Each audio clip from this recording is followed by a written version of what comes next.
Now moving to the second part of the session, where I said that we would be discussing about the economic resources and their distribution. So as you can see from the presentation that natural resources, human resources and capital resources are the three different types of economic resources, and they are referred to as factors of production.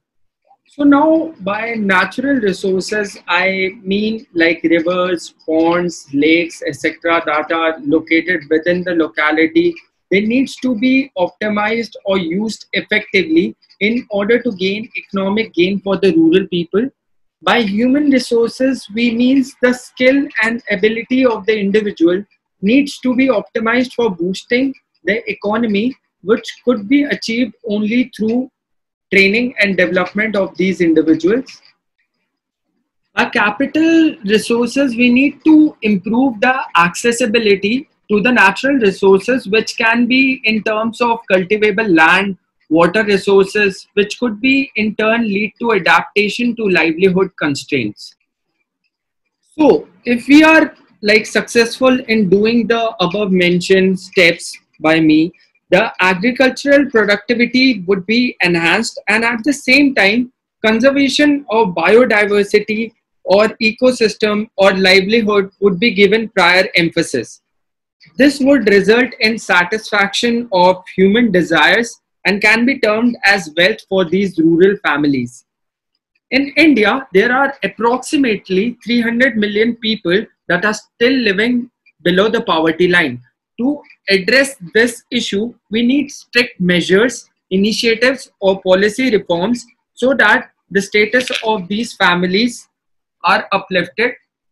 Meanwhile, the small scale industry have played a vital role in the generation of employment opportunities to the local and less educated strata of the society, particularly the poor. It has created new opportunities and paved the way for empowerment through self-employment and entrepreneurship. Now, to make it more clear, I would like to take an example. I would rather tell it in a form of story to all of you.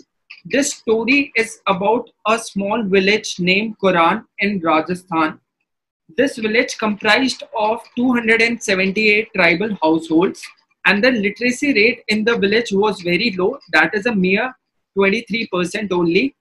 The livelihood of the village was heavily dependent upon the rain-fed agriculture, livestock rearing, and mostly working as daily wage laborers. Earlier in the villagers only used traditional way of farming, due to which they had to face a lot of problems or difficulty in regards to trenching or weeding, etc. And the production yield was just sufficient enough for the household consumption only.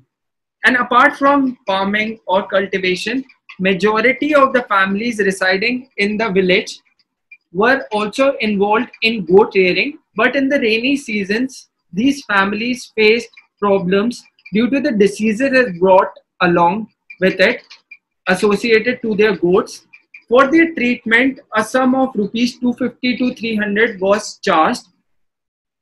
This could only be afforded by the families who were comparatively well off in the village. Remaining families had to deal with the loss of their livestock. At that time in the village, there were no self-help groups formed, and the villagers used to borrow money by mortgaging their jewelry so that they could fulfill their needs. So moving on with time, this is where Tata AIG intervened in the scenario. They organized several street plays, making the villagers realize the importance of clean water, hygiene and sanitation.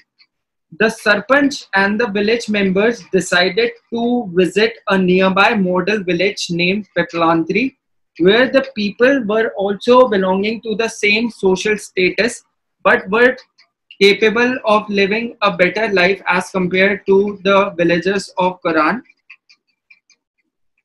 So a collaborated effort of Tata, AIG and Panchayat led to the construction of toilet in every hamlet, and the maintenance of Anganwadi took place. Due to this fact, parent-teachers meeting was organized on a regular basis. The children of the village were also taught computer system usage. Typing and painting was taught by the teachers, enabling the students to be technically upgraded. Afterwards, the village formed a self-help group specifically for families involved in goat rearing. The families who were part of this self-help group were given proper training how to maintain their livestock and how to get their vaccines on times, how to take care of their livestock so that they don't fall ill. Due to this step, they were now able to sell their goats for rupees 30,000 to 35,000, and this certainly added to enhance their livelihood. Apart from this, the villagers, the land that they were using for cultivation earlier, technical support was also provided by Tata AIG, and the villagers also learned about the cultivation of maize, black gram, as well as vegetable cultivation. Now from the same piece of land that they were earlier using, they were able to produce for their household consumption also and for selling purposes also. This is how the life of the villagers changed in Quran village. This is one of the examples that would be making the point of economic resources and their distribution, how if they are efficiently used can improvise and uplift the standard of living of the villagers.